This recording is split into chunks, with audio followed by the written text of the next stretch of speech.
Okay, tayo ay magmumuna sapagkat ang nakaraang Sabado, tayo ay nagkaroon ng parish night recollection.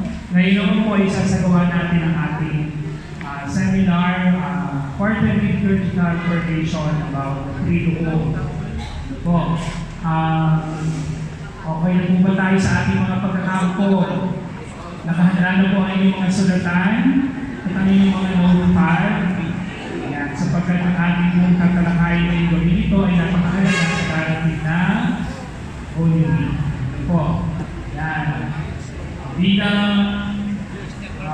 pagsimula po ng ating gawain ngayong gabi ito, hayaan po niyo kung i-introduce ang ating pagbigay ng panayam ngayong gabi po ito. Ano po? Handa na ba kayo? Ako, walang energy. Hindi pa kayo nagkakapunan, ano?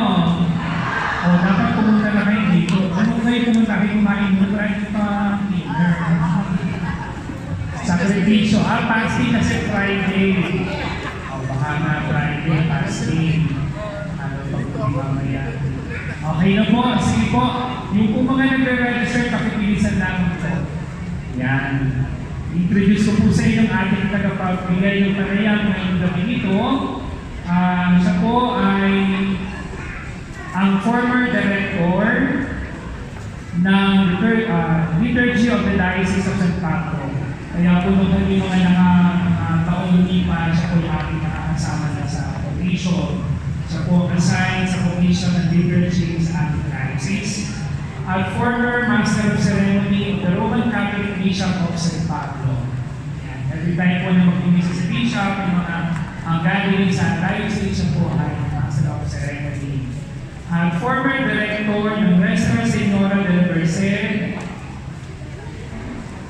Senior High School and Spiritual Director ng St. Peter College Seminary. At ngayon po, siya po ay naka-assign bilang pura paroko ng San Juan Bautista ng Logos, Cagayan, Laguna. Wala pong iba kundi si Father Christian Abaw. Palakpakan po.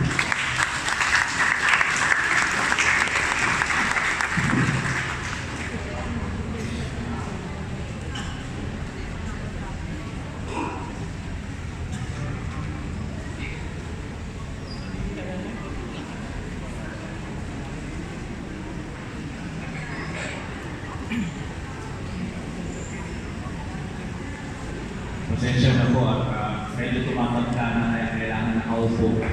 At mahaba-haba yung ating tatalakayin. Normally po yung aking ibinibigay na to ay with a span of 3 days. Pero dahil kayo magagaling, gagawin lang natin lang ilang oras lamang po.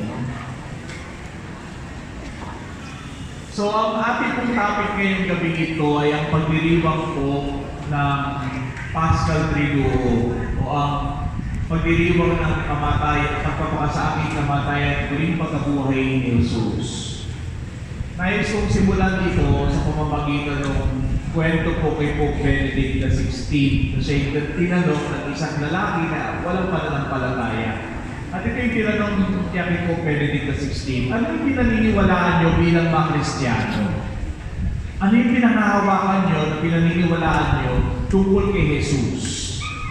At sumagot po ang Santo Papa ng ganito, kung nais mo malaman kung anong pinaniniwalaan talaga namin bilang mga Kristiyano, panoorin mo, pakinggan mo, at tignan mo ang ginagawa namin sa Semana Santa. Mga kapatid, ang Semana Santa po, ang particularly yung Paschal Triduo, yung Biyernes Santo, Sabado Santo ng gabi, at ang araw ng muling pagkabuhay, so Huwebes, Biyernes, Sabado Santo, ang pinakamahalagang araw ng ilang simbahan. If there would be one celebration that is important, na ang lahat ng pagdiriwang natin ay nakaugat doon, ito po yung araw ng muling pagkabuhay. Ito po ang rurok ng taon. Dito, umiilog at dito, nagbubula yung lahat ng piyesta na pinagdiriwang natin sa lahat ng araw ng buong taon. Ngayon po ang Easter Sunday po, ang sentro ng taon, ano naman ang sentro ng bawat linggo? Ang sentro po ng bawat linggo ay ang araw ng linggo. Kaya po tayo mga Kristiyano, hindi tayo nagagather sa araw ng Sabat. Nagagather tayo sa first day of the week, which is Sunday, not Monday. Sapagkat sa unang araw ng linggo, sinasabi unang nilikha ng Diyos ang langit at lupa. At sa unang araw na ito, ng linggo, ay binago ng anak ng Diyos ang nasirang sangkalupaan to recreate it anew with the power of God through His resurrection. Which points out to the reality. Di ba po, nasa 40 tayo ngayon? Quadragesima means 40 days. Minsan mayroong member ng Iglesia ni Manalo na tanong sa akin, okay, sa Kristan. Sabi sa akin, brother, kayo mga Katoliko, hindi kayo marunong magbilang. Bakit naman? Kasi sabi niyo yung Kwaresma niyo, 4 araw. Ay binilang ko mula yung araw ng Miyerkules de Ceniza hanggang sa pagkabuhay. Abay, sobra-sobra yung araw niyo. At in fact, challenge ko ngayon sa inyo, bilangin nyo, mula Miyerkules de Ceniza hanggang sa muling pagkabuhay, ay makikita nyo sobra yung araw.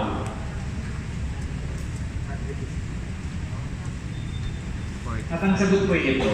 Ano po yung 4 araw na yun? Yun po yung 4 araw na mga Kristiyano pwede mag-fasting bilang pagtitika, bilang pagbabago. Ngayon, kung sabihin ko sa inyo kanina, kung ang araw ng pagkabuhay ang sentro ng pagdiriwang ng buong taon, at ang araw ng linggo ay sentro ng isang buong linggo, sapagkat ito yung araw din ng pagkabuhay, ang tanong ko sa inyo, pwede po ba mag-fasting yung mga Kristiyano sa araw ng linggo? Oo, hindi. Hindi. Dahil hindi nagpapasing ang Kristiyano sa araw ng linggo, dahil ito yung araw ng muling pagkabuhay, kahit nasa loob ng panahon ng Kwaresma. Kaya yung all Sundays of Lent ay iminaminos doon sa 40 days na yun. Ngayon, may mangyayari. Kapag nag-minus tayo ng mga Sundays of Lent, which is 5 Sundays, actually 6 Sundays kasama po ang Palm Sunday, ang problema, magkukulang yung 40. Anong solusyon ng simbahan? Iniusod ang simula ng 4 araw, hindi sa araw ng linggo, kundi sa araw ng Miyerkules. Kaya po Ash Wednesday tayo nagsisimula at hindi araw ng linggo. Because those are the only days by which we will be able to fast, to make sacrifices.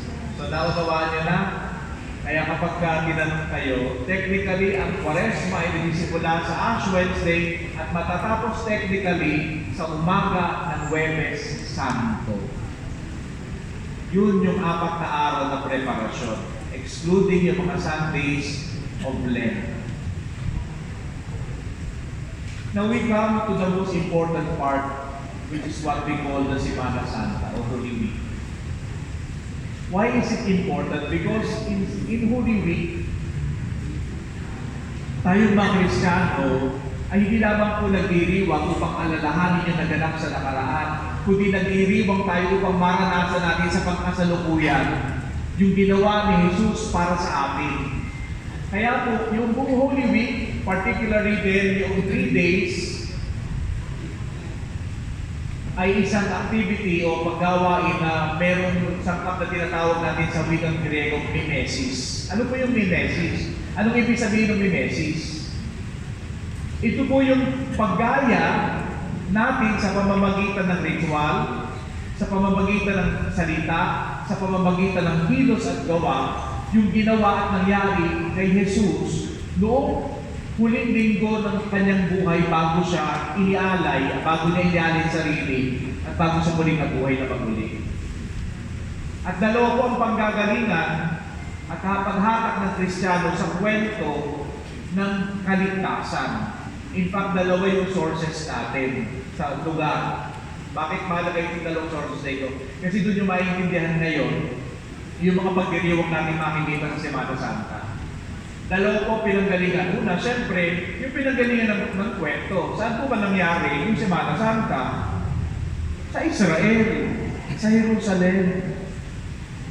Ang banal na kasulatan natin, particularly, ang ikinukwento at sinasalaysay ay galing sa bayan, sa banal na bayan, sa Holy Land. At ikalawa, dahil ang Kristyanismo ay hindi lamang po nang galing sa Israel, kundi ito po ay lumaganap sa buong mundo at ang sentro po ng namumuno sa atin ngayon ay nakabase sa Roma. Kaya yung tradisyon natin bilang mga Kristiyano sa Holy Week, sa Roma rin tinukuha. Ngayon, pupunta na tayo sa Holy Week para maintindihan niyo. Ano malimit yung kauna-unahang araw ng Holy Week? Ito yung linggo ng Palaspas. At in fact, yung title ng linggo ng Palaspas will already tell you yung binanggit ko yun. So yung makikita nyo sa linggo ng Palaspas ay tradisyon ng dalawang lugar. In the official title of Palm Sunday, ito po yun, Palm Sunday of the Lord's Passion. Palm Sunday. Bakit? Sa Israel po, yung mga Kristiyano nagagather sila sa Mount of Olives, dala ang mga palaspas, at sila ipapasok sa lungsod patungo doon sa tinatawag nating Sipan, Anastasis, kung saan naandoon yung libingan, kung saan naandoon yung muling pagkabuhay. At ginagaya nila yung ginawa ng mga Kristiyano, ng mga Hebreo, kung si Jesus ay pumasok sa Jerusalem, dalang ng palaspas. At yung ikalawang bahagi ng misa, pagkatapos natin magkaroon ng posisyon ng palaspas patungong simbahan, mapapakinggan natin ngayon yung pagpapakasakit ng Panginoon sa pamamagitan ng mahabang version ng pagbasa ng Ebanghelyo. Twice lamang mangyayari ito sa buong taon, Biyernes Santo at Linggo ng Palaspas, kung saan yung narrative po, hindi lamang po yung pari ang magbabasa. May mga lector, may mga kabahagi tayo na makikipag-participate sa kwento ngayon. Ngayon, magandang pagnilayan natin ito yung dalawang bagay na iyon sa Linggo ng Palaspas. Ano po ba yung Linggo ng Palaspas? Ang Linggo ng Palaspas reminds us of a royal entrance, the royal entry of the king. Pero ang hari ito ay kakaiba po sa ibang hari. Bakit? Sapagkat siya yung hari hindi papatay para makuha yung tagumpay, para makuha yung kapangyarihan. Sa mundo natin, alam nyo, malimit para mauna ka, para masabing blessed ka, para masabing sikat ka, ang malimit na gagawin ng tao ay ano? Kailangan unahan mo yung kapitbahay o tatapakan mo. Alam niyo, pag nakakapunta po kayo sa Scala Santa sa Roma, ano po yung Scala Santa? Ang tawag po yun yung banal na hagdanan.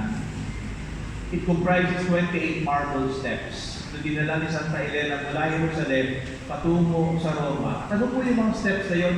Yung po yung sinasabing traditional na steps na inakyatan ni Jesus nung siya hahatulan ni Poncio Pilato. At alam niyo, para maakyat yung hagdan na yun, hindi ka pwede umakyat na nakatayo. Aakyat ka ng nakaluhod. Gagapang ka paakyat. Kung nais mo masundan ang kapangyarihan at ang pagiging hari ni Jesus, susundan mo siya kung paano siya naging hari. Ano yun? Sa pamamagitan ng kababaang loob.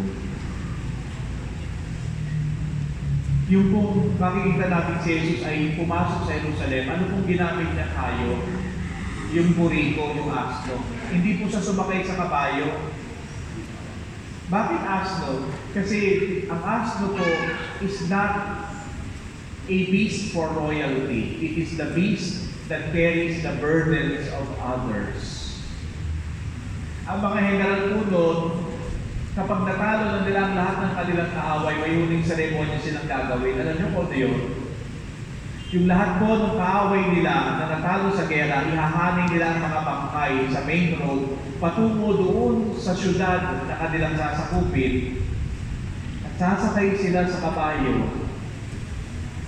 Nagpalalakarin yung kabayo sa ibabaw ng lahat ng bangkay ng taong kanilang pinatay para makuha nila yung kapangyarihan nila.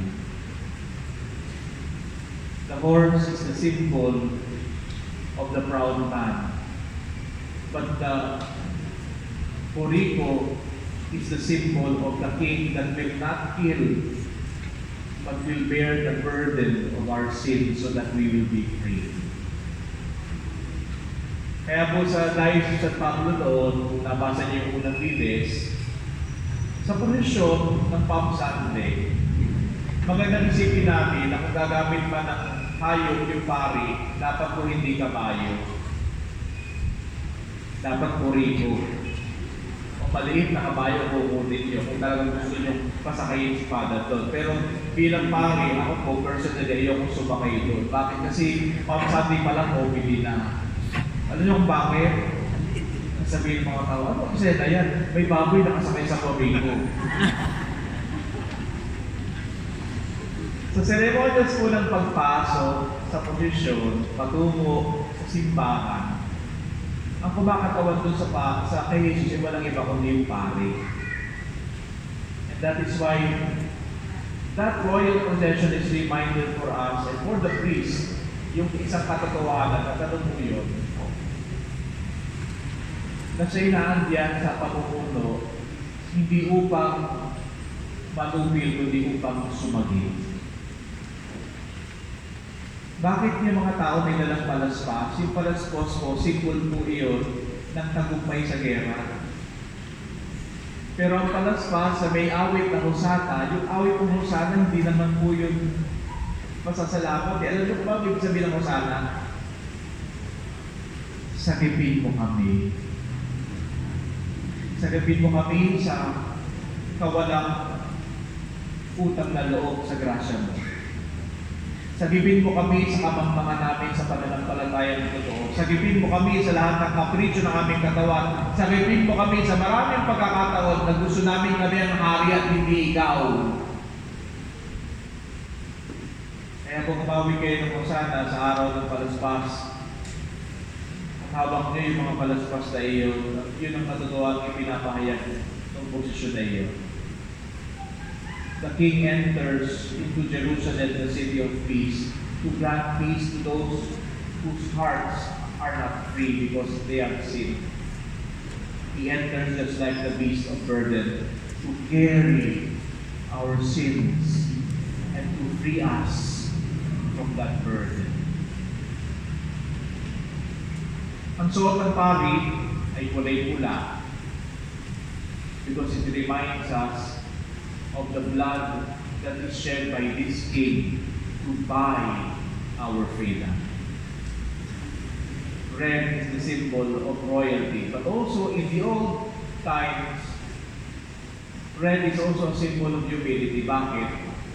Kasi yung kulay purple po, nung panahon ng Roma, ang nakakapagsuot lang ng damit na kulay violet ay emperador. Alam niyo kung bakit? Kasi yung kulay purple dye, para mailagay yun sa tela, ay kailangan pumaslang ka ng 5,000 mga shells sa dalampasigan para makabuo lamang ng kulay na yun. Kaya nakaka-afford lang ng kulay violet na damit ay mayaman. And one of the most common colors of the poor is red. The king, who though in the form of God, does not want to become like God, but enters to us in the form of a slave. Pagkatapos po ng posisyon, mula niya sa chapel patungo sa main church, ang susunod na bahagi, ang proklamasyon ng pasyon ng Panginoon. Bakit po ginagawa ito? Sapagat sinasalaysay dito yung katotohanan kung paano tunay na hari si Kristo. At sa kasaysayan ngayon, nakakatuwang isipin na parang drama ito. Pero ang pinapahayag ko doon ay hindi po drama lamang ng Panginoon, kundi kwento natin. Ano bang marinig natin sa kwento? Na si Jesus na umibig sa kanyang mga disipulo at sa lahat ng tao ay pagkatraiduran ng pinakamalapit niyang best friend. At ang gagamitin na simbolo ng pagtataksil ay ang simbolo ng isang halik ng pagmamahal. Kaya kung maghahanap kayo ng isang Korean teledrama na magpapaiyak at magpapa-excite sa inyo, pumunta kayo sa Holy Week, halo nun. Sapagkat ito yung kwento na sa kabila ng pagtatrailer sa kanya ng pinakamalapit niyang kaibigan, ini-extend pa rin niya ang lahat ng pagkakataon upang makabalik siya. Ito'y kwento ng mga Poncio Pilato ngayon. Na alam na niyang wala namang kasalanan si Kristo, pero dahil ayaw na mapahiya sa iba, ay isinuplong at iniba yung kwento. Alam niyo, katotohanan, hindi naman po si Poncio Pilato yung umuhukom kay Jesus. Bakit? Hindi niya kayang umumat ng inosente. Ang inosente lamang ang kayang magbigay ng hakol sa iba. Kaya kung ikay may kasalanan, wala kang karapatang umapol. Dahil ikaw yung hinahabulan. Pero ito po yung maganda doon sa kwento. Yung may tanging karapatang humapol at magbigay ng condemnation upang maparusahan ng tao, ay pinili ang pagpapatawa. Alam niyo, pag tinitignan niyo si Jesus na nakapako sa krus na merong koronang tinik, alam niyo kung bakit gano'ng ka-significant yung koronang tinik? Bakit meron siya sa ulo? Kasi po nung nagkasala si Adan at Eva, bakit sila nagkasala? Kailangan naman sana? Hindi. Kasi sa yung pagkakasala nila ay ito ang statement. Mula ngayon, Yahweh, hindi na ikaw ang aming hari. Mula ngayon, hindi na ikaw ang aming susundan. Ang paghahari at masusunod kami. At ano pong naging dulot nun? Instead na yung lupa ay bumukal ng pagkain at bumukal ng isang masarap na buhay sa Eden, anong sabi dun sa sumpa? Ng babae mga anak na may paghihirap at ang lalaki at lahat ng kanyang itatanim, ano ang ibubunga? Tinig. Makatinig, ibubunga ng lahat ng pagpapagalan mo dahil hindi nyo kinilala ang pagkahari ng Diyos sa buhay niyo. At si Jesus ay kukunin yung simbolo ng sumpa na nangyari dahil sa pagsaway ng tao at kukunin niya yon at ilalagay niya sa kanyang ulo upang ipakita ang katotohanan na ang tunay na hari lamang ang may kapangyarihang paguri ng lahat ng tinik sa ating buhay, sumpa sa ating buhay upang tayo magkaroon ng bagong buhay. The crown of thorns remind us not only of a stick or a reed na nagpapahirap sa ulo ng Panginoon, kundi ang katotohanan na hanggang hindi mo kinikilala ang Diyos bilang tunay na hari ng buhay mo, ang lahat ng bunga ng pagpapagal mo ay magiging sumpa sa iyo. Ang politika na kapag hindi kinikilala ang Panginoon bilang tunay na batayan ng pamumuno nila ay nagiging sumpa sa bayan. Graft and corruption. Ang buhay pamilya na hindi kumikilala sa paghahari ni Jesus sa kanilang tahanan, ang pamilyang yan ay madaling mabubuwang.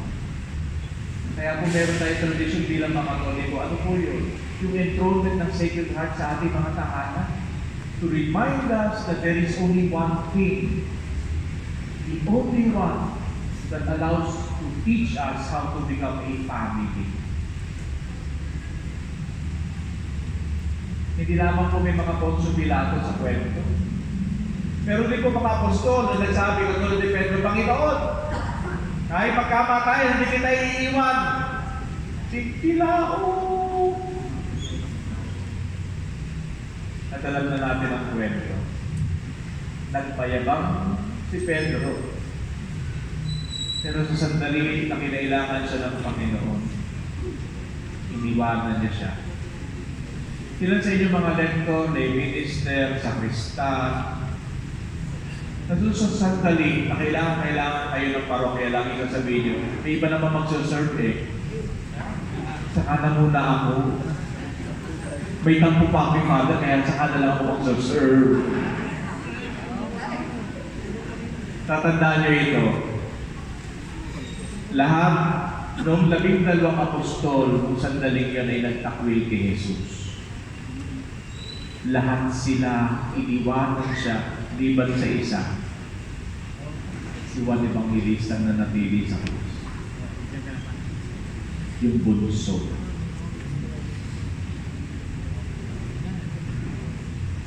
Kay maraming tao nakakita kay Jesus nung linggo ng palaspas.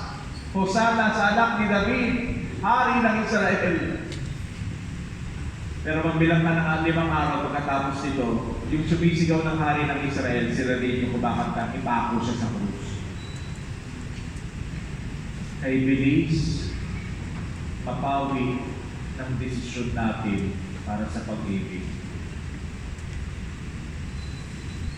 Mga kapatid, kung pakikinggan nyo at titinggin nyo yung kwento ng pagpapakasakit ng Panginoon sa linggo ng palaspas, huwag nyo gawing drama ito. Kasi yung drama, pagkatapos yung drama, kakalimutan nyo na. Pagkatapos ng show at nagpalakpakan, wala nang ano sa iyo. Ang bisa niya, nakakalungkot eh. Nung nagkahiwalay, si sikat na artista, yung Katniel Katz dyan, hindi naman kayo kilala, halos mapatay-patay kayo, ilang araw kayo nabuto-buto ang mata. Pero ulan lang araw ng linggo, hindi na kayo nagsimba. Isa niya nakakalungkot no? Basta papagapan tayo sa mga bagay na walang kakwenta-kwenta, pero yung mga bagay na magpapabago sa atin, hindi tayo seryoso.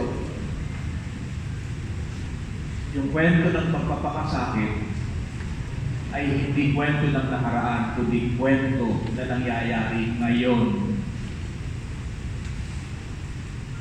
Pwede kang maging si Barrabas, pwede kang maging si Pilato, pwede kang maging si Judas, pwede kang maging isa sa mga tumakas na disipulo. Ang kwentong ito ay makapangyarihan, hindi dahil nangyari ito doon, kundi dahil nangyayari ito ngayon sa buhay mo. Pero pwede mo rin piliin maging katulad ng mahal na Birhen. Pwede mo rin piliin na maging katulad ni Veronica. Alam niyo what is so beautiful about yung sinasabing veil of Veronica? Yung mukha na nabuo sa birang niya. Isipin niyo ito, paano nangyari yung milagro? Na yung mukha ng Diyos nakita sa birang. Paano nangyari? Essentially, bakit nangyari yung milagro? Dahil may babae sa kalagitnaan ng risk sa kanyang buong buhay, ay nirisk niya yun dahil nagmalasakit at nagmahal siya. Kaya nabuo yung mukha ng Diyos.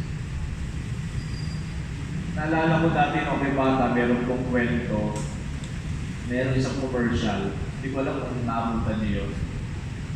Ang scene po, ay isang pulubi at isang lalaking naharap yung pulubi.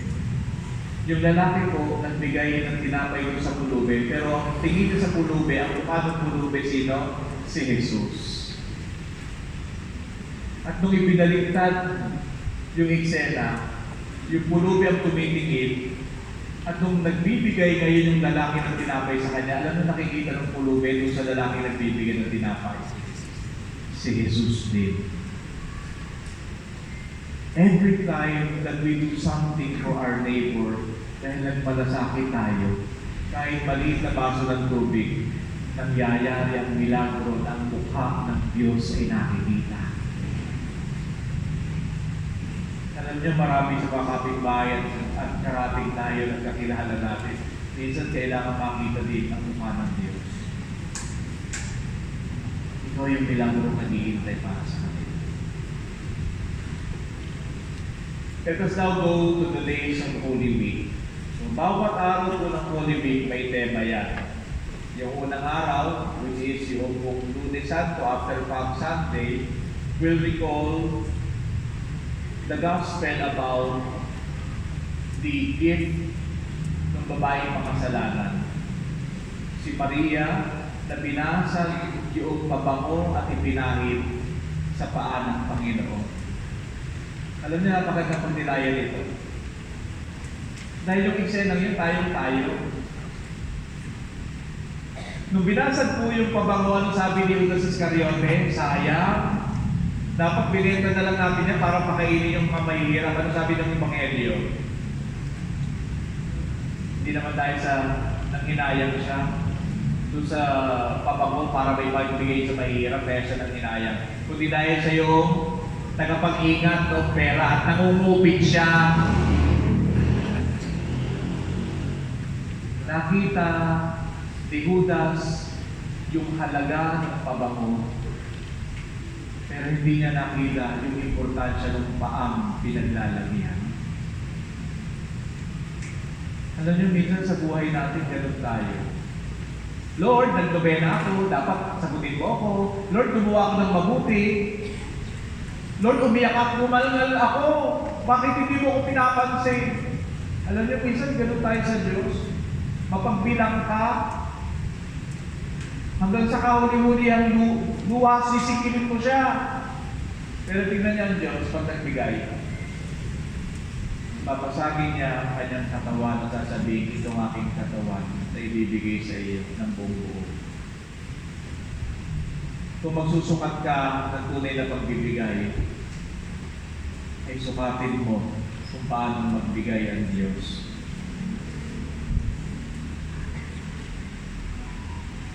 The second day, Holy Tuesday, centers upon Peter. Peter, who denies the Lord, but also is able to recover. Tatandaan mo ito. Marami kang atraso sa Panginoon, pero pwede gamitin yung atraso niyan at papapalitan ng kwento sa dulo sa pamamagitan ng pagpapakita ng pagmamahal. Kaya po ang kumpisan mahalaga sa Kwaresma. Bakit? Dahil ito yung pagkakataon para suklian ng Diyos yung kasamaan mo. At ito'y paalala sa mga nangungupisal. Pag nangungupisal kayo, sabihin niyo yung kasalanan niyo, tapos huwag na kayo magdamay. Minsan nangungupisal kaya kahaba-haba ng kumpisal, pati si Bantay at saka yung pusa ay dinamay. Father, uminit ang ulo ko kasi naman siya, kasi naman yun. Father, nagawa ko ito, kasi siya, kasi yun. Mga kapatid, hindi kayo nagsisisi nun, naninisi kayo. So instead na papatawad ka, nagkakasala ka doon. Sasabihin mo lang simple, ano yung masamang ginawa mo? Tapos. Give that to the Lord and allow the Lord to transform that so you become better.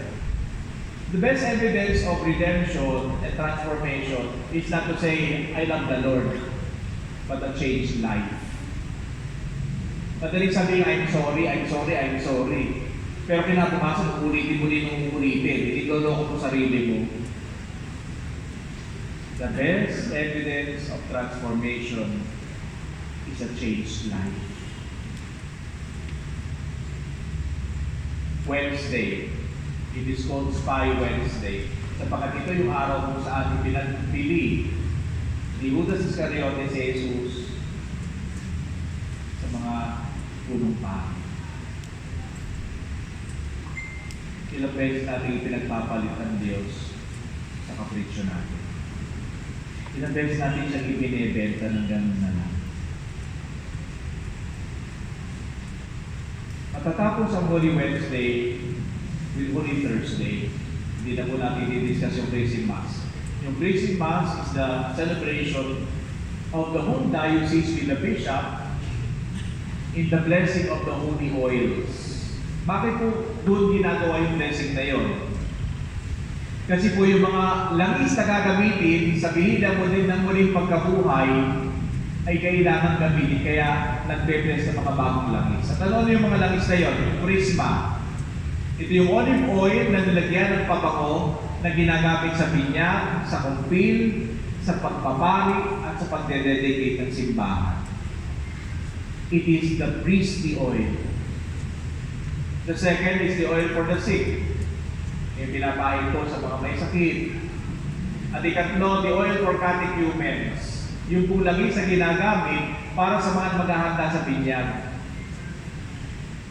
Alam niyo, isa po sa mga ginagamit na instrumento ng mga gladiator para manalo sila sa laban, alam niyo kung ano? Naglalagay sila ng langis sa katawan kapag pag-wrestling sila. Alam niyo kung bakit? Kasi pag may langis ka, hindi ka makakapilang ng kaaway, magiging madulas ka. At yung oil of catechumens is a reminder na in one sense or another, parang pinadudulas ka ng Diyos para hindi ka makapitan ng demonyo. Para yung kasalanan hindi nakakapit sa iyo. So matatapos po yung misa ng Krispa ng Huwebes Santo ng umaga, dadating tayo ngayon sa simula ang pinakamahalagang 3 araw na isa. Tatandaan nyo ito, yung Paschal Triduum, yung mahilig sa kape, 3 in 1. Kung tayo naniniwala sa iisang Diyos na mayroong 3 persona, naniniwala tayo ngayon sa pagdiriwang ng iisang celebration na nahahati sa 3 araw. Huwebes, Biyernes, Sabado.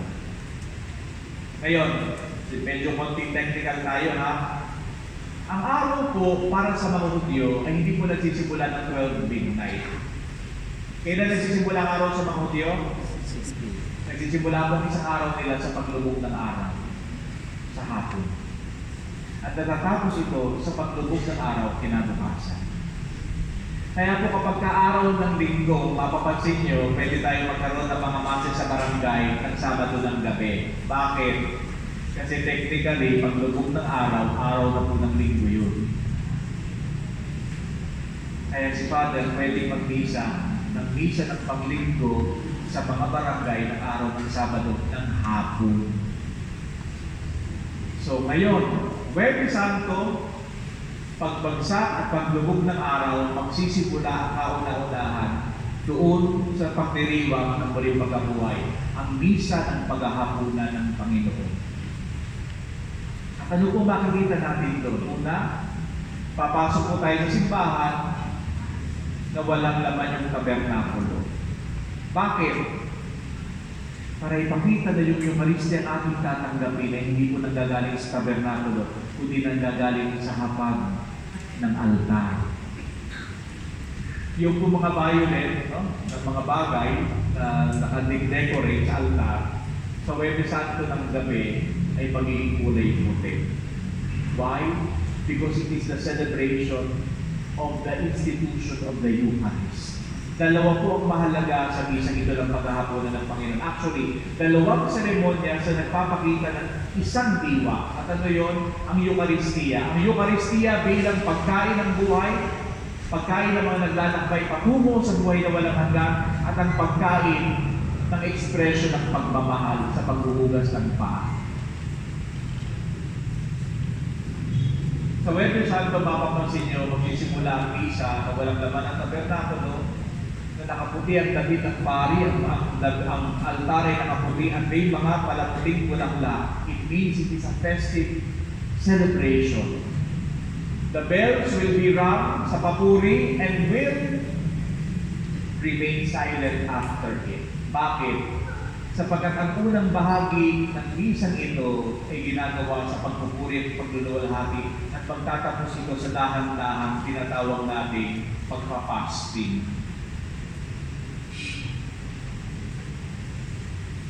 After the Gloria, yung pumakampana hindi na tutunog. At ang ipapalit po sa konsagrasyon ay yung tinatawag natin mga matraka. Yung kahoy na maplakatak. Bakit? Noong unang siglo, ang mga Kristiyano, wala pang perang pagpagawa ng kampana.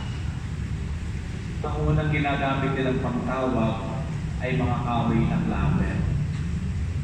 To remind us that in the Mass of the Last Supper, even the signs of humility is seen. Bumabalik ang simbahan sa banda ng kababaang loob. What is so important about the Mass of the Last Supper is that yung washing of the feet, bagaman ito po ay optional in one sense sa rubrics, pero napakahalaga din yung simbolo ng katotohanan doon sa binasang Ebanghelyo. Dahil ang Eucharistia ay walang iba kundi ang pagmamahal ng Diyos. Anong sabi ni Pedro nung lalapit si Kristo sa kanya para hugasan ng kanyang paa? Panginoon, huwag po ako.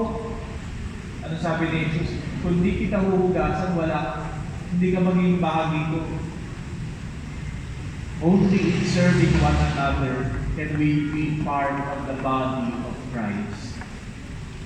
Ang osyang isinusubo mo sa misa ay katawan ng Panginoon na paglilingkuran mo din sa kapwa mo paglabas mo pagkatapos magsimba. Kaya minsan yung po nakakalungkot. Paano mo makikilala si Jesus sa Eucharistia kung si Jesus na nasa kapwa mo hindi mo kinikilala sa pagmamaltrato sa kanila?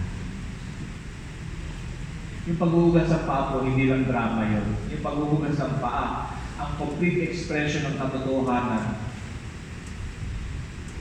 na kung nais mong maranasan ang presensya ni Jesus, na andun siya sa isang taong gumagawa ng paglilingkod sa iba. Magkakaroon po ng koleksyon nung gabi iyon. At bakit mahalaga yung koleksyon na yon? Kasi yung koleksyon na yon, ang solid expression ng paghuhugas ng paa.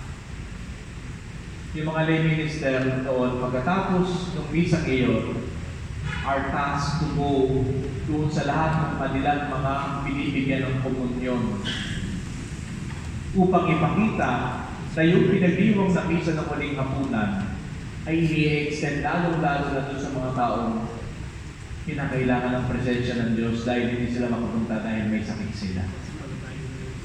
Pagbibigay ng katawan ni Jesus sa kapwa ay ekspresyon din ng paghuhugas ng paa.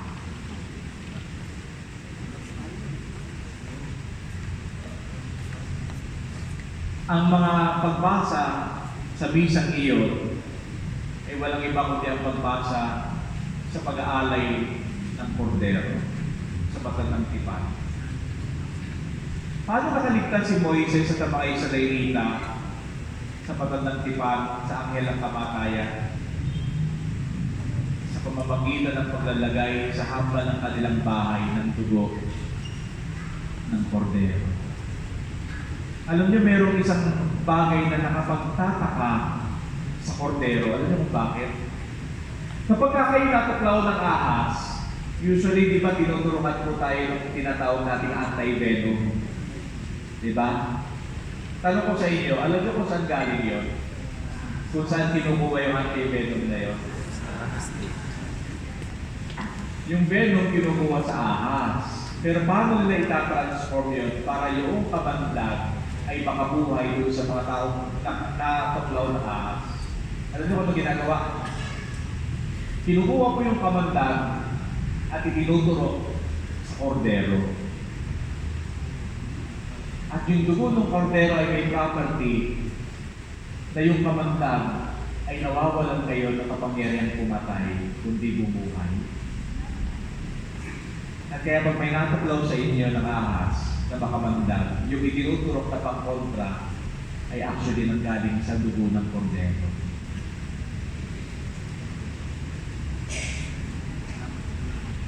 Sinasabi doon sa ikalawang pagbasa, hindi ba ang ating pagdiriwang sa iisang tinapay na ating tinanggap ay si Kristo, at sa sarong ating ininom ay si Kristo rin. Sa sarong ating tinatanggap, si Kristo ang ating tinatanggap. Ang dugong ng kordero na siya nagpangako sa atin ng buhay na walang hanggan.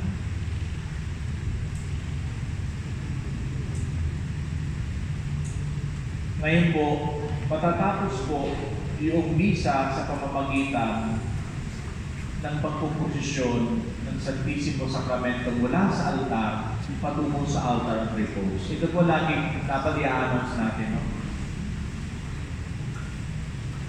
Once a year lamang po mangyari ang vigil sa pagpaparangal sa Blessed Sacrament ng Holy Week.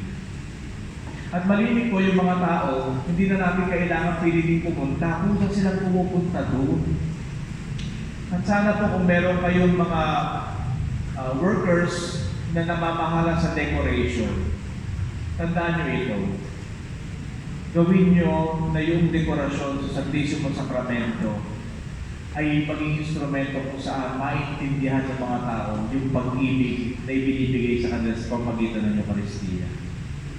Gandahan nyo yung gayak. Hindi dahil nagpapabunggahan tayo, kundi nais natin pasalamatan yung regalo ng buhay ni Jesus sa Eucharistia. Kaya po yung mga pumupunta po sa gabi ng Huwebes Santo, yung bisita iglesia kung tawagin, huwag po kayo sa Station of the Cross. Hindi po oras yun ang Station of the Cross.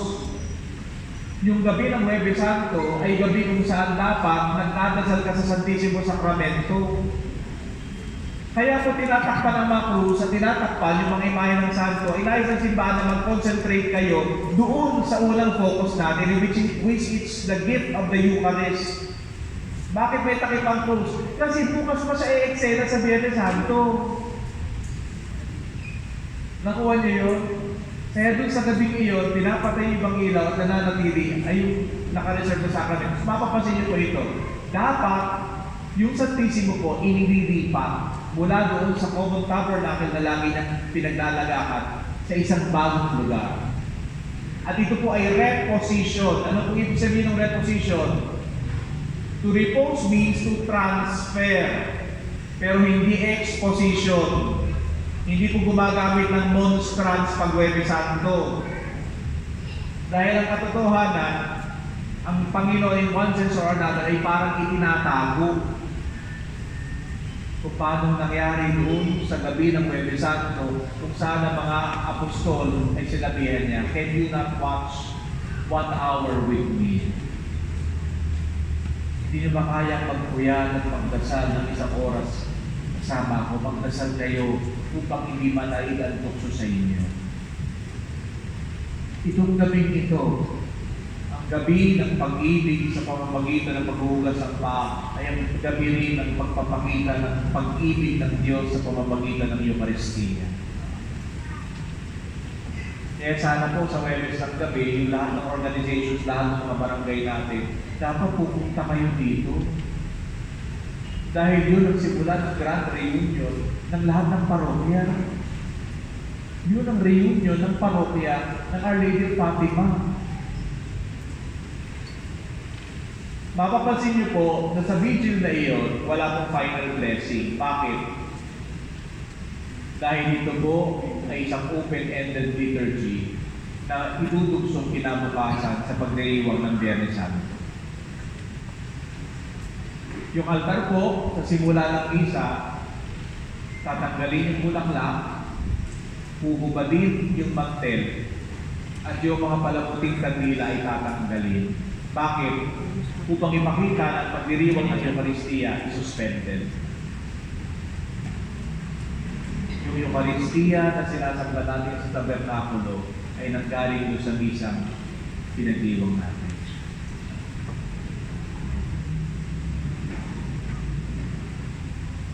Now the question, doon sa hinuhugasan ko ng paa, sino po pwedeng hugasan? Well, by tradition, 12 na apostol na kumakatawal sa komunidad. At times, pwedeng pumili ang pari ng mga representatives ng komunidad na maaaring mag-represent sa bawat isa. Natandaan niyo po ito. Yun po ay rite of washing of the feet at saka hindi kissing of the feet. Yung paghalik po ay part na ng devotion ng pari. Pero yung ritual ng paghuhugas, yun lamang ang requirement. Kaya minsan pagka hindi mahalik yung pari doon sa paa, huwag kayo magtatampo. Dahil wala na pong ritual ng kissing of the feet, washing of the feet ang nakalagay doon sa libro. Ngayon, siguro kung gusto ni Father talagang pang-penitensya, ay nilalagay niya yung kissing of the feet kasama doon. Penitensya na yun. At pagpapakita ng katotohanan sa siya ay pari para sa inyo. Ang aming pagkapari ay walang silbi kung hindi nakakonekta sa mga pinaglilingkuran. Ano ba ang misa? Kung ako lang ang magmimisa at wala kayo, walang kwenta ito. Ano ba ang mga sakramento ng pagpisal kung wala namang pagbibigyan ng pagpapatawad ni Kristo? Saan pupunta ang langis sa may sakit? Kung wala naman akong pupuntahan upang ibigay ang lakas ng Panginoon sa nangangailangan, paano ko may papakita ang milagro ng kasal kung wala namang nasa aking harapan? Ang pagpapari, ang Eucharistia, at ang lahat ng seremonyas ng Huwebes Santo ay nagpapakita ng iisang diwa, isang mensahe. The love of God found in the Eucharist to be blessed, to be broken, to be shared in serving one another. Matatapos po ang vigil ng Huwebes Santo ng alas 12 ng ating gabi. Bakit po? Dahil pagsapit ng alas 12 ng ating gabi, nagsisimula na ang Biyernes Santo. Ang focus ng pananaw sa araw ng Biyernes Santo ay hindi na ang Eucharistia, kundi ang krus kung saan si Jesus ay nagtagumpay sa sala. Sa ganap na alas 3 ng hapon, papasok ang pari at ang mga tagapaglingkod na walang entrance song, walang kalampag, walang ingay, walang anumang salita. At ang pari ay pupunta sa harapan ng altar. Ang altar na walang dekorasyon, walang ilaw. At siya ay magpapatira pa. Bakit ganoon? Alam nyo, kung naalala niyo yung kwento ni Job, si Job po, mabait na tao, kaso sinubok siya, tinanggalan siya ng anak, tinalis yung lahat ng kanyang kabuhayan, at tumating sa point ng buhay niya na para nandun siya sa kabutihan ng Diyos, na sinumpa niya yung araw ng kanyang kapanganakan. Panginoon, ang bait ko naman sa iyo, bakit mo kong ginagito? At sumagot yung Diyos kay Job, Job, magaling ka naman pala eh. Sabi mo ka sa akin kung ilan yung buhangin sa dalampasigan. Matalino ka naman pala eh, kaysa sa akin. Nakarating ka na ba sa kalaliman ng dagat at lahat ng dambuhalang nandun na yung napakinggan? Nung sinimulang likhain ang santinakpan, nandun ka ba para questionin mo yung desisyon ko sa iyo? Mabibilang mo ba ang dami ng buhok mo? Nabilang mo ba ang bituin sa langit? At ano ang sagot ni Job? Kinuha niya ang kanyang kamay at inilagay sa kanyang bibig. Panginoon, sa harapan mo ako'y napahiya. Ang tanging kasagutan ko ay katahimikan dahil hindi ko kayang at kapos ang aking dila sa iyong karunungan. Sa harapan ni Jesus na namatay sa krus, wala ka nang pwedeng sabihin pang iba. Sa maraming pagkakataon na nagtatanong ka, mahal ba ako ng Diyos? Sa maraming pagkakataon nagdududa ka sa kanyang kagandahan loob, pagmasdan mo ang kamatayan ng Panginoon. The only response that is fitting and worthy of that moment is silence. Ang pari ay nakahalik sa lupa. Dahil lupa naman talaga tayo. Kung hindi tayo tinubos ng may kapal, wala tayo. Babago ng pari, habang lahat naman ay nakaloon, pagkakaroon ng isang magbungad na panalangin at pagsisimula yung liturgy of the Word. At katulad po ng mga ibang misa, may first reading, may second reading, may salmong tugunan, at may pagbasa ng pasyon. Actually, alam niyo po, recommended nga actually sa araw na ito, pwede nang walang sermon. Kasi yung lahat ng ritual na nakikita at maririnig nyo, yun yung sermon. Pagkatapos po ng Ebanghelyo, magkakaroon ng panalangin ng bayan. At mapapansin niyo po ito, ilang beses kayong patatayuin at ilang beses kayong pauupuin. Bakit? Para hindi kayo makatulog. Yung panalangin ng bayan iyon ay magtataglay ng intercessions para sa simbahan, para sa Papa, para sa Obispo at Kaparian, para sa umiinom sa pamamahalaan, para sa mga may sakit, para doon sa mga bibinyagan, para sa mga pagano, para sa mga budyo, at para particularly sa isang particular intention. During the pandemic, nagdagdag po para sa pandemya. At bakit tayo nagdadasal ng panalangin na iyon? Sapagkat tinanggap natin yung Ebanghelyo nagpapaalala sa atin na sa pamamagitan ng panalangin, nagkakaroon tayo ngayon ng lakas upang paglingkuran ng Panginoon.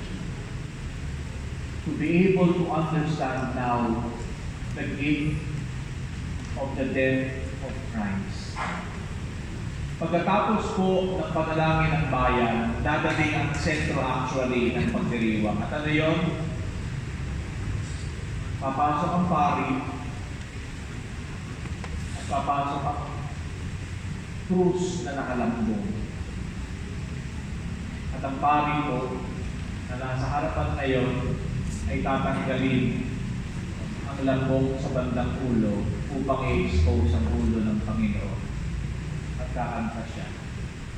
Sa kahoy na krus na balang, ni Jesus na poong mahal, nalupig ang kamatayan,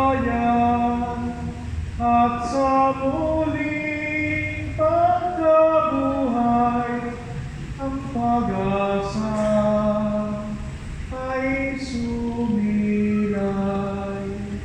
And then tutugon yung assembly.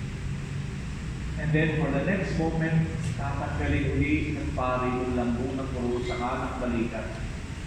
At muli siyang kakanta uli. And then another, sa pagtanggal ng uli lambu, and the people venerate the cross. Ito yung moment that defines Christianity. Tayo lang po ang relihiyon na hindi natatakot mamatay. Lahat ng relihiyon ay gumagawa ng paraan para makatakas sa kamatayan. Pero ang ending nila namatay sila. Alam niyo po ba si Buddha, paano siya namatay? Namatay siya by eating poisonous mushrooms. Sa paghahanap niya ng buhay, namatay siya. Alam niyo po ba, the first emperor of China, the Emperor Xi, in wanting to have eternal life, ay nagpagawa siya ng inumin o tonic dun sa kanyang mga doktor. Pinainom siya ng mercury at dahil doon siya namatay.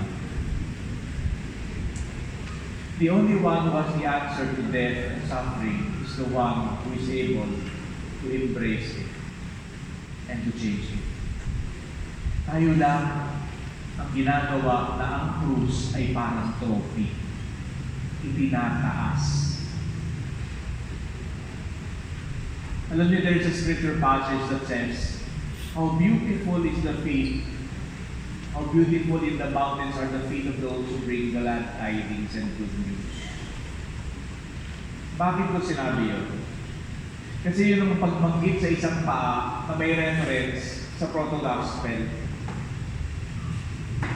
Noong nagkasala si Adan at Eva, anong sabi ng Diyos sa ahas? Ikaw ay gagapang sa lupa at alikabok iyong kakanin. At ang magiging anak ng babae, ang paa niya ang dudurog sa iyong ulo at ang kanyang sakong naman ang iyong tutuklawin. Pagbasa niyang mabuti yung paa ni Jesus sa krus, yun ang paang dudurog sa kamatayan, pero yun din ang sakong na nabutasan ng pako. Sa pamamagitan ng pagsagip sa atin, nasakta ng sakong na nagpapahayag ng mabuting balita. Alam niyo, yung Calvario is a beautiful place to reflect upon. Para po siyang burol na maliit. Sinasabi na yung Calvario ay remnant ng ancient quarry. Ano po yung quarry? Ito po yung lugar kung saan kinukuhanan ng mga bato para gamitin sa building. Ngayon, bakit yung pong Calvario hindi nauma katulad ng mga nakaikot sa kanya? Alam niyo kung bakit? Kasi sinasabi na yung bato sa Calvario, mahinang klase ng bato. Kaya siya yung natira. Ngayon, bakit ko sinasabi ito? May sinasabi ko sa scriptures. Ang batong itinakwil ng mga tagapagtayo ng bahay ay siyang naging batong panulukan. At ito ay gawa ng Panginoon. The stone of Calvary was rejected by the other builders, and it becomes the foundation now for new life. Kung isang kabubagsak, doon ka papapangunin ng Panginoon. Kung nasaan yung pinakamapait mong krus, yun ang instrumento ng iyong tagumpay. Yun po yung moment na yun. What is the cross? It is the meeting of man's worst. What we can do to our neighbor, but it is also the place of God's best. What the love of God can do to that act. Kahapon po ako ay nagbigay ng recollection bilang Senior Joba. At isa po sa mga relics of the Passion, ay ngayon po lang naintindihan. Hindi ko alam yung tinatawag na the relic of the Holy Sponge. Ano po yun, Father? Ginagamit ba sa dishwashing yun? Nung si Jesus ay nasa krus, isa po sa mga salitang sinabi niya, ako'y nauuhaw. At sinasabi ng Ebanghelyo na may isang sundalo na kumuha ng espongha, inilagay po sa sipa at ipinasinsip sa kanya yung vinegar. Para nyo lang maintindihan. Yung espongha po, nung panahon ni Jesus, sa CR ng mga sundalong Romano, pagkakatabi sila pag sila lumudumi, wala pong tissue paper noon. And that is why there is a common tissue paper ng lahat ng dudumi doon. Pagpapasa-pasahan nila yun para linisin yung kanilang tumbong. At yun po ilalagay sa isang lalagyan ng suka para ma-disinfect. Kaya po nung si Jesus ay nahuhaw at binigyan siya ng suka, hindi dahil naawa yung sundalo sa kanya.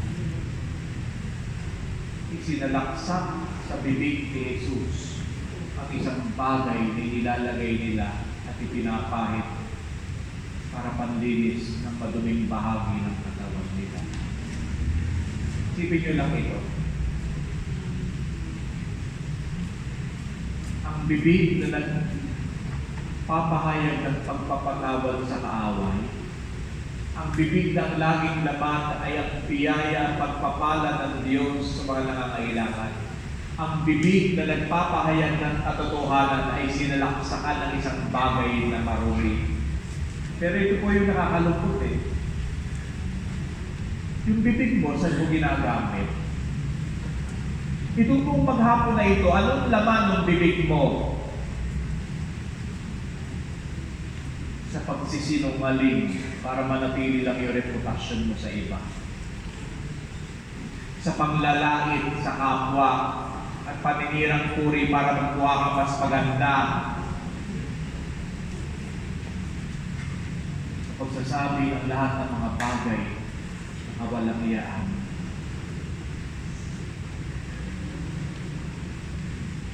Banal na bibig isinalak sa kanila ng madumi. Samantalang tayo malaya, gusto nating salaksakan ng bibig at punuin ito ng lahat ng kasalubalihan. Sa harapan ng krus at sa paghalik nyo sa kusipio, maririnig nyo yung pag-uyam. At ano po yun? Yung ahawit ng pag-uyam ng Diyos. Pagtatampo. O bayan ko, ano bang ginawa ko sa inyo? Sabihin niyo kung anong atraso ko. Binigyan ko kayo ng hardin sa Eden. Ipinako niyo ang tagapagligtas niyo. O bayan ko, anong atraso ko sa inyo? Anong nagawa ko? Binigyan ko kayo ng ubas at pinabukal ko ang bato. Nung nauhaw kayo, ang isinukli niyo sa akin ay isang matuning isopo. O bayan ko, sabihin niyo sa akin, kung ano dapat ikatampo niyo. Inalaya ko kayo sa pagkaalipin. Nilagyan niyo ng krus ang balikan ko. Every time that we go to venerate the cross, it is not only to celebrate the passion or pain of Christ, it is to celebrate the power of the good news. Ang ganti ng Diyos sa ating kawalangyaan ay awa.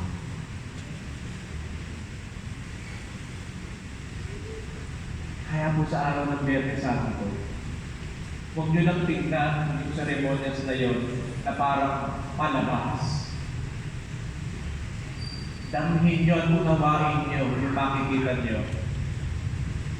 Kayo mismo ang makakaintindi sa pinakamahalagang sermon na hindi nanggagaling sa bibig ng tao, kundi sa sermon na makikita natin sa nakapako at nakabayari para sa inyo.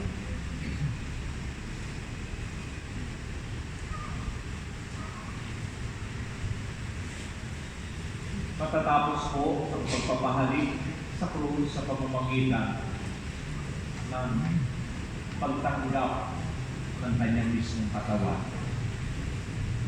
Ang banal na Eucharistia sa banal na komunyon. Alam niyo po sa araw na iyon, pagkatapos po matanggal ng pinakabira o yung kulumbok ng krusipiho at natapos yung seremonyas, alam niyo po ba na mga Katoliko ay required na mag-genuflect sa harapan ng krus? Noong araw na iyon, ang krusipiho natin nakapatong sa altar table na walang labit o anuman ay gineflectan katulad ng sa Blessed Sacrament. Para ipakita yung relasyon ng Eucharistia ng Huwebes. Ito ang aking katawan na ihahandog para sa inyo. Itong aking dugo na ibububog para sa ikapagpapatawad ng kasalanan.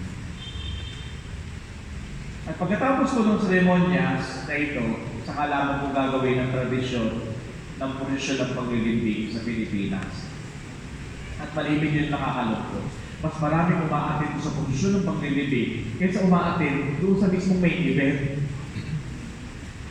Sana po mga kapatid, tatandaan nyo ito ha. Pag umatin kayo ng Huwebes Santo, hindi kayo pwedeng ma-absent ng Biyernes Santo. Pagdating ng Sabado Santo, nasa outing na kayo. 3-in-1. Kulang kapag hindi kayo umabot sa Easter Vigil. Ngayon, yung posisyon po ng paglilibing, ito po yung na-discuss natin dati. Ano po ito? Ito yung particular na pagpapahayag ng banal na paglilibing ng Panginoon. At may mga sequence po yung mga santong naandun. Bakit sila yung mga kasama? Particularly, ang ating mga posisyon galing po ng Spain. At ang hatay ng posisyon ay hindi ordinaryong posisyon ng paglilibing ng ordinaryong tao, kundi pagpapahayag ng bawat segment ng posisyon na yun ay nagpapahayag ng katotohanan na yung namatay ay hindi ordinaryong tao. I'll give you an example. Nagsisimula po yun sa posisyon, malimit, at unang-unang inilalabas kung sa hanin ng posisyon ng Biyernes Santo ay walang iba kundi yung Kristong patay na nakapako sa krus. Kasi doon tayo nagsimula eh. At pagkatapos po nun, ang mangyayari, yung eksenang pagbababa sa krus, yung pieta, yung krus na natitira. At pagkatapos po nung krus na natitira, papasok po ngayon yung mga individual na may kinalaman sa libing. Sino-sino po yun?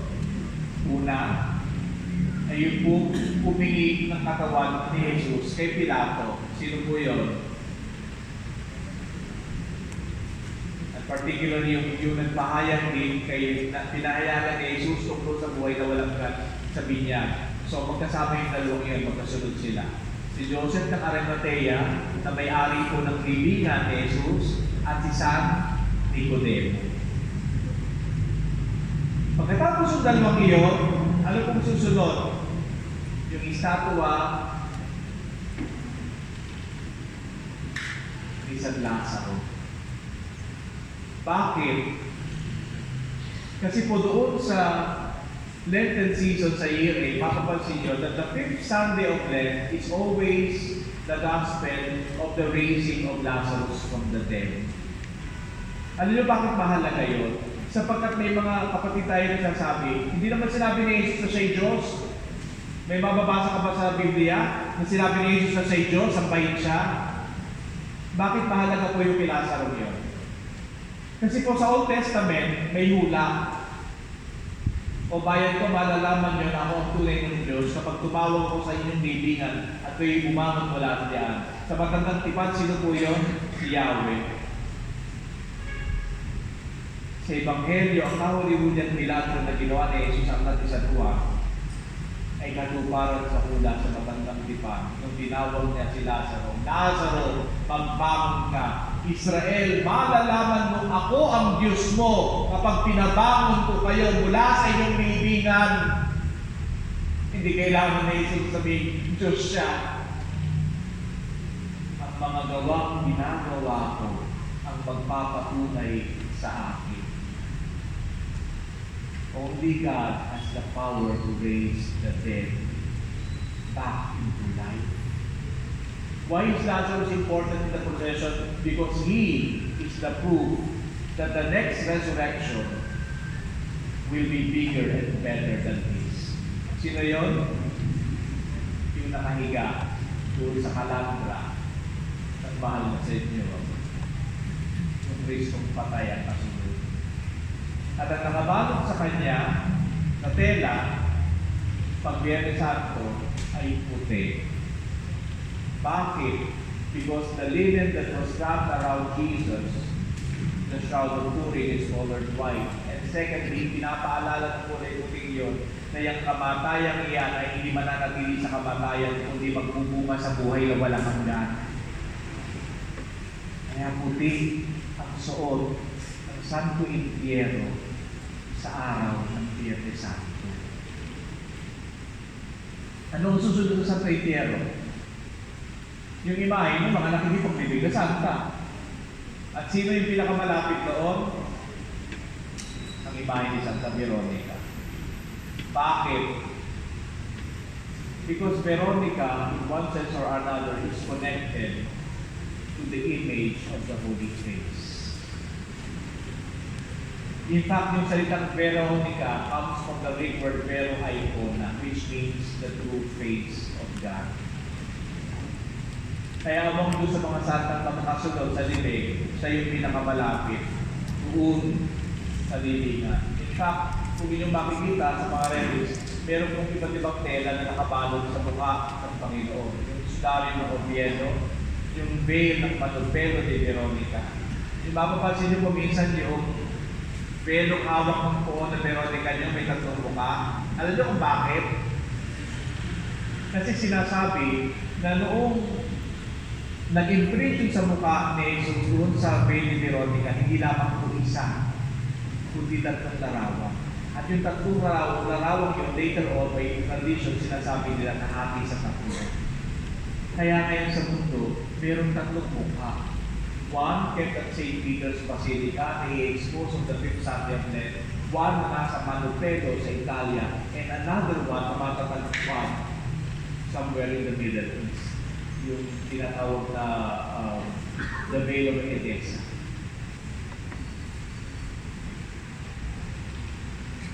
Susunod na po mga santa, hindi alam nyo na yun. Santa Maria Cleope, Marta. Pero ang dulo po ng posisyon na iyon are the three important persons nearest the cross. If there are three persons nearest Christmas, there are three persons nearest the cross. Sa Pasko, pagkatapos araw ng Pasko, may tatlong kapistahan na magkakasunod. Ano yung unang araw pagkatapos ng Pasko? Kapistahan ni San Esteban, ang mga martir. Ang susunod, ikapistahan, 27, si San Juan Evangelista. At yung ikatlo ay ang kapistahan ng Holy Innocents. Meron po yung mga kopya sa Semana Santa. Ang pinakamalapit na tao sa krus ng Panginoon, unang-una, Santa Maria Magdalena, ang penitente, the symbol of transformation.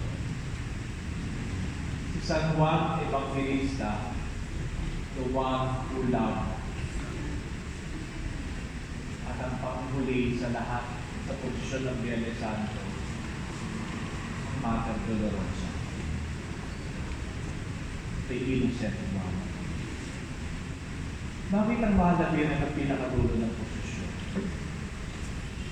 Because when everything is done, when all the other disciples have gone away, it is Our Lady who remains in faith with the Lord. In fact kasi, bakit ang Mater Dolorosa nasa dulo? Dahil siya ay nakakonekta sa araw ng Sabado Santo. Matatapos ang posisyon ng libing at meron sa ibang tradisyon dito sa ating diocese na may tinatawag tayong posisyon del silencio o posisyon ng pagbabagtas.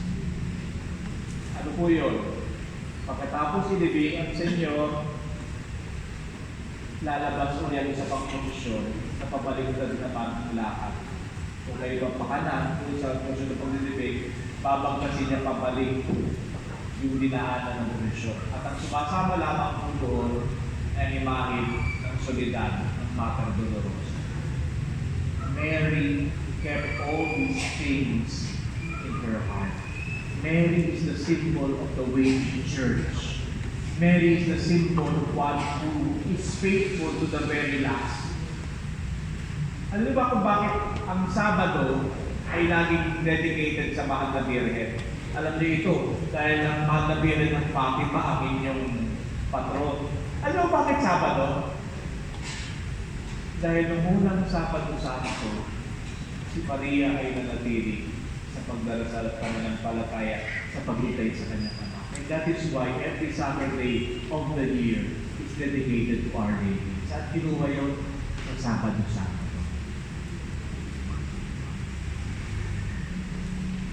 Sa Sabado Santo, wala pong ritual ang simbahan. Nakasarado ang simbahan, inaayos.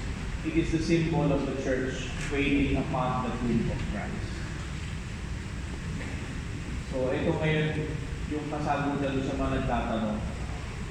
Di ba si Jesus namatay 3 araw at 3 gabi doon sa libingan? Bakit kayo mga Katoliko, pinatay niyo ng Biyernes, pinuhay niyo na ng Sabado? Eh di kulang. Mali. Balikan natin. Paano ba nagbibilang ang mga Hudyo ng araw? Sa paglubog ng araw. Balik tayo.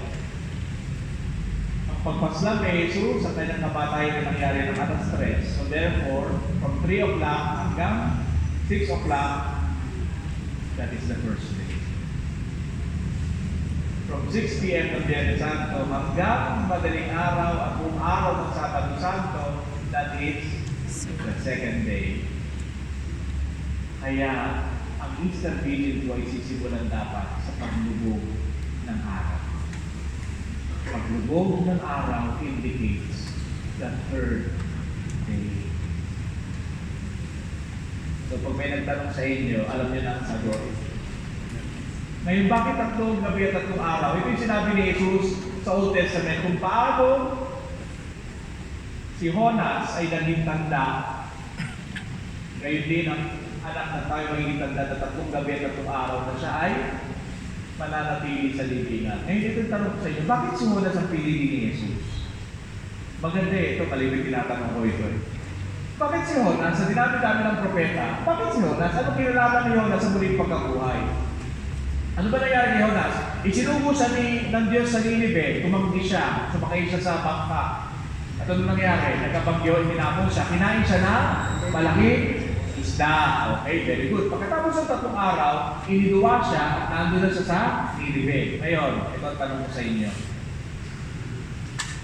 Nung iniluwa siya sa Nineveh, si Jonas ba ay buhay o patay? Si Jonas ba ay buhay o patay nung iniluwa siya sa Nineveh?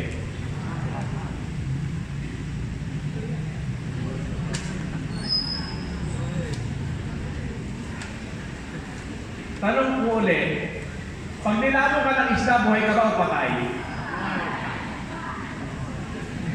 Sige nga, kaya kita sa patay. Palagay ko, mabuhay ka ba? Patay si Jonas. Nung nandun siya sa loob ng tiyan ng malaking isda, hindi naman siya makakahinga dun eh. Patay siya. Eh, ano yung nagdadasal siya? Yun yung nagdadasal niyang kaluluwa, naghihiling ng paglingap ng Diyos. Patay si Jonas sa loob noong tiyan ng isda. Hindi siya si Pinocchio. Sorry ha.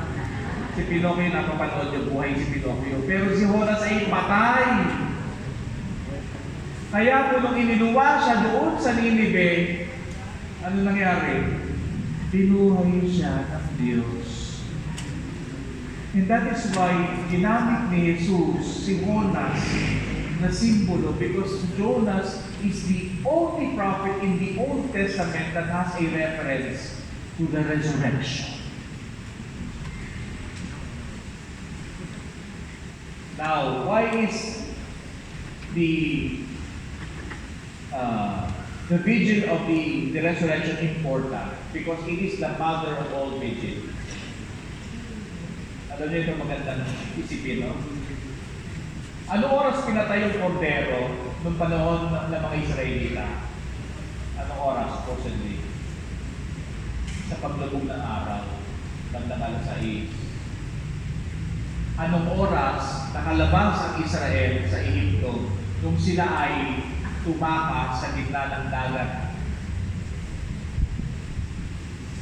Anong oras? Gaano katagal mula doon sa pagpatay ng kordero hanggang sa pagtawid ng mga Israelita sa dagat para makawala sila sa mga Egyptian? Anong oras yun? Yung nahati yung dagat.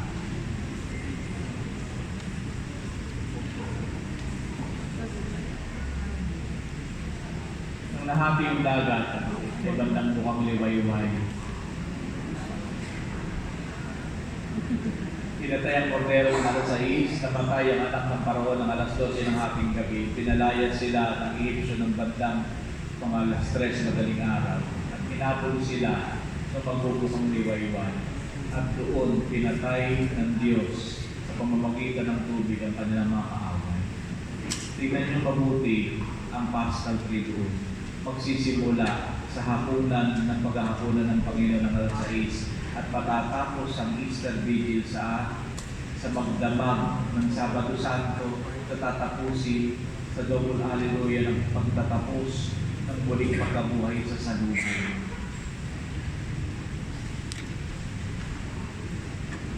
Now, we go proper to the Easter Vigil. According to ancient tradition of the Jews, there are 4 important nights. 4 na mahahalagang gabi na magsasalaysay ng paggawa ng dakilang paggawa ng Diyos sa kaligtasan. Ang unang gabi ay ang gabi ng paglikha.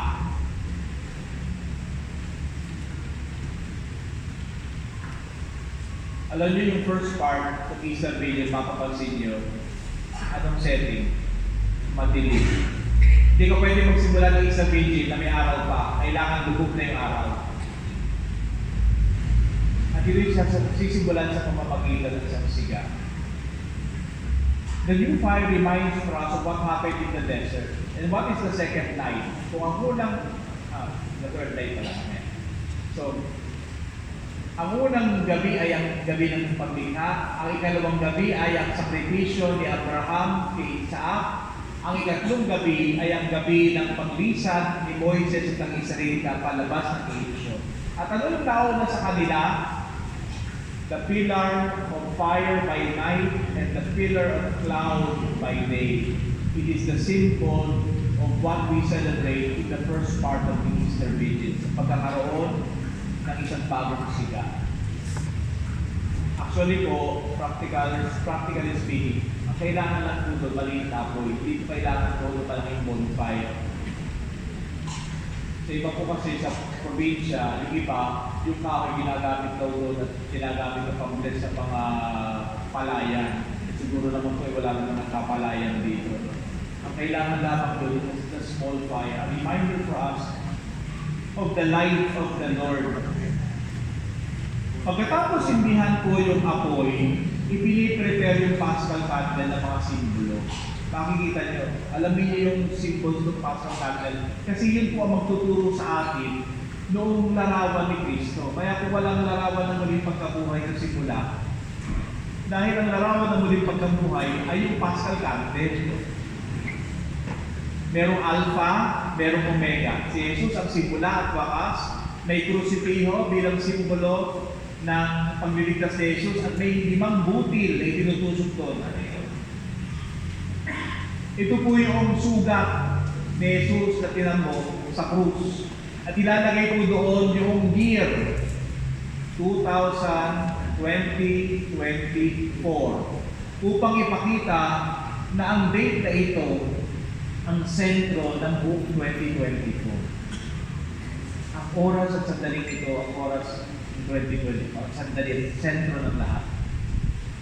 Anong gagawin po ng pari ngayon? Lumen Christi, liwanag ni Kristo.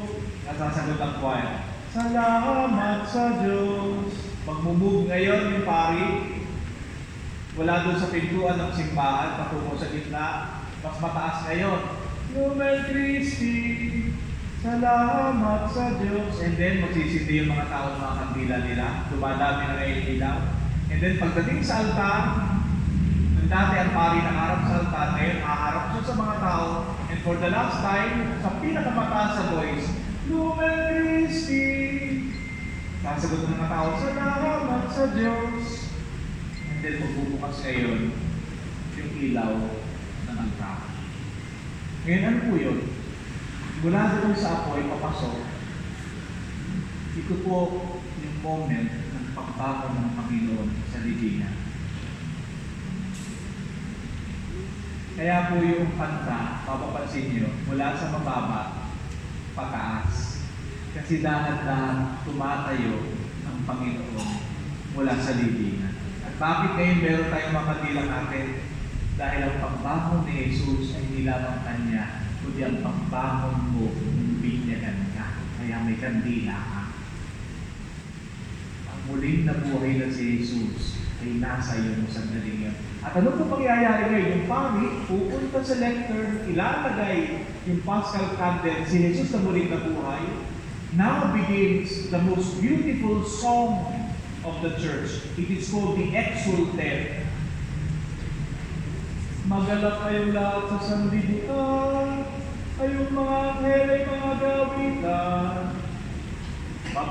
Magalak kayong mapapalag ng likha, kayong nakapaligid sa luklukang dakila.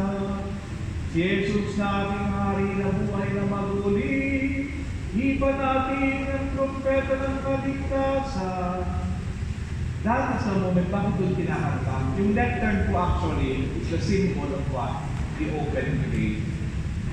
Kaya po yung Paschal candle nasa tabi, yun yung symbolism na si Jesus lumabas na sa libingan at tumatanggaw sa bawat isa sa atin. At yung pari, sino yung pari na kumakanta doon, Exultet, yun yung anghel na nagpoproklama ng katotohanan na natapos na ang rehimen ng kamatayan. Kaya po sa ibang parokya, kapag ginamit yung traditional na kanta, yung maligaya na, yung ibang mga tao po sumasayaw. Sumasayaw sila habang dala yung kandila. Bakit? Hindi proklamasyon ng katotohanan na sa gitna ng kadiliman ng buhay ko, si Jesus na nabubuhay ay nagtatagumpay sa iyo. Alam niyo po, by next Viernes de Dolores, ang mga tao pupunta sa Panginoon upang sumayaw ng turumba.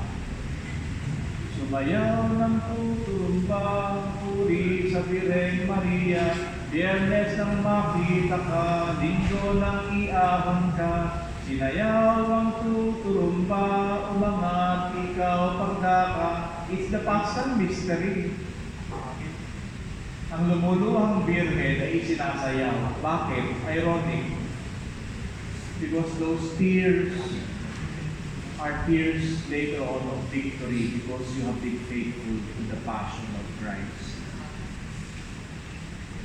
Kaya kung kinanta yung Exultet, paalala sa atin yun. Pagkatapos po ng Exultet, isasalaysay na ngayon yung sinabi kong apat na gabi. Ang gabi ng paglikha, first reading, sa tugunan. Ang gabi ng pag-aalay ng sakripisyo ni Isaac. Ang gabi ng pagtawid ng Israel sa dagat. At ang ikaapat, ang gabi ng Mesiyas. At ano yung gabi ng Mesiyas? Ang gabi kung saan mapalitan ang mga pusong bato ng mga pusong tumitigong at nagmamahal. Ang gabi kung saan ang mga kalansay, according to the prophet Ezekiel, ay magkakaroon ng bagong buhay. Ang gabi kung saan ang mga nalusak sa kasalanan ngayon ay babangon sa isang dakilang bagong buhay. Kung nais yung malaman at makita si Jesus na nabubuhay sa gabi yun, huwag mong hanapin yung statwa ng pagkabuhay. Hanapin yun. Sino? Pagkatapos ng mga readings, yung bibinyagan sa parokya niyo. Ang Kwaresma ay panahon para i-prepare yung bibinyagan. Kaya mahalaga po sa isang video ay bibinyagan. Dahil sila ang patunay na si Jesus ay muling nabuhay.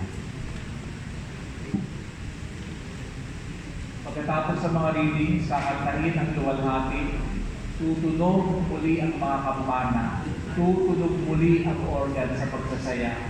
At pagkatapos ng mga readings sa dulo, ibabalik ang isang nawala na kanta. Kanta yun?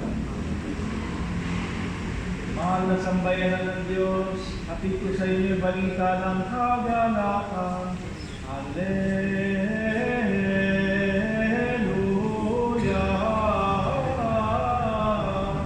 Bakit po tinatanggal yun sa Kwaresma? Because the Alleluia is the song of the resurrection. And that is why on that moment, yung fasting natin ng ilang araw na hindi natin narinig yun, ay binabalik ang awit ng tagumpay ng muling pagkabuhay. At matatapos po mga kapatid, yung ceremonials ng pagbibinyag sa banal na Eucharistia, kung saan tatanggap for the first time ng First Communion yung mga bininyagan at tinumpilan doon sa gabi.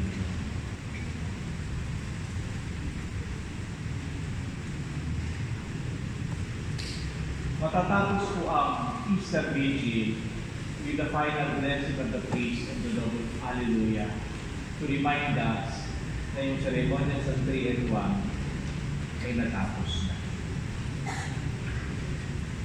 Now, itong tatlong araw na ito ay hindi sa lamang sana isang pagkakataon sa akin para makabalik sa nakaraan, kundi sa liwain ng katotohanan. Sa tubig ng binyag, sinagip ang pinagbago ng Diyos ang isang tinakpan. Nung una nag-aasala ang isang tinakpan, anong ginamit niya? Ang tubig ng bahat, panahon ni Noah. Ginamit niya sa pagliligtas sa Israel ang dagat na hinabi niya upang makaalis sila sa kalipinan nila. Gagamitin ng Diyos ang tubig uli sa paglalakbay ng bagong bayan. Nagsimula mo ng paglalakbay sa Ehipto, nag-ending sa Jerusalem. May ikalawang paglalakbay. From Jerusalem to heaven. And that is our journey. Dalawang tubig na mahalaga sa panahon, hindi lamang ng Kwaresma, kundi ng trigo. Ang tubig ng binyag kung saan dadagdagan ng ating miyembro at nanganganak ang simbahan para kay Kristo. Ang tubig ng luha ng pagbabagong loob sa pagpisan para sa mga dating miyembro upang manibago ang kanilang lakas sa misyong ipapagkaloob sa inyo. Mga kapatid, ang trigo ng Panginoon ay kwento ng buhay mo. Ang trigo ng Panginoon ay ang kwento na nagbibigay lakas sa iyo, nag-aalaman ng kapusigit at kadilim ng buhay mo. Ang dulo ay ay ang bukang liwayway ni Kristo. Gawa sa paghahanda niyo para sa inyong pagdiriwang sa inyong parokya, naway yung pagdinilay namin kung hindi kayo makatulong para sa bawat isa sa inyo para makapaghanda ng bawat isa. So yung lahat na makikita nyo, lahat ng babasahin, lahat ng kakantahin nyo, naway makatulong sa inyo. Bago binyagan yung mga binyagan, kakantahin din tayo ng mga banal. Hindi tayo nag-iisa sa biyahe. Meron tayong magsasandalan, meron tayong gayahan, meron tayong matatawag. Iisang simbahan, iisang paglalakbay, mula sa kamatayan, patungo sa muling pagkabuhay. Magandang gabi.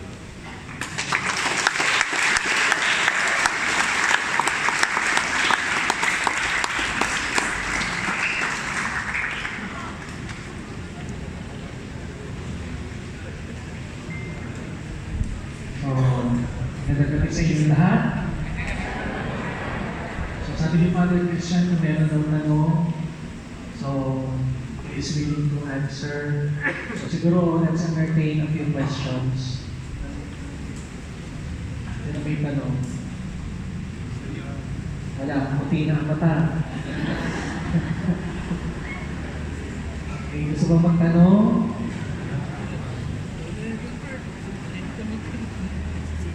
Wala na. Tayo ba nasasabi? So,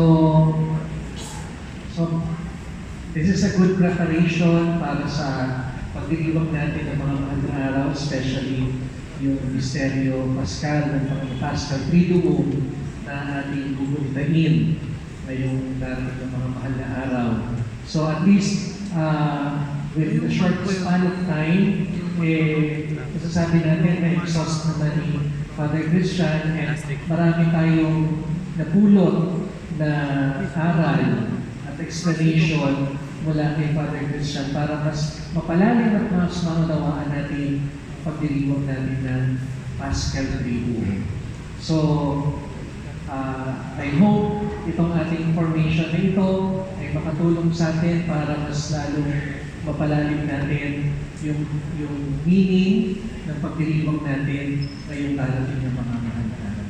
So, Father Christian, maraming salamat for giving time sa amin. At nakita mo naman, attendance yan.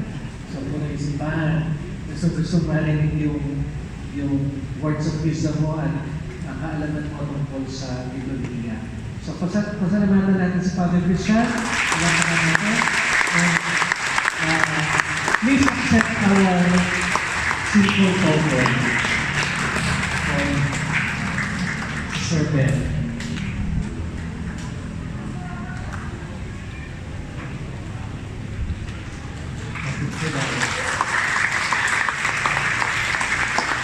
Siguro,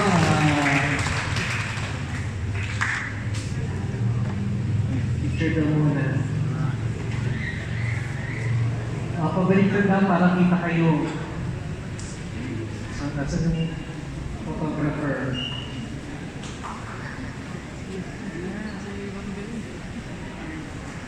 Di ba?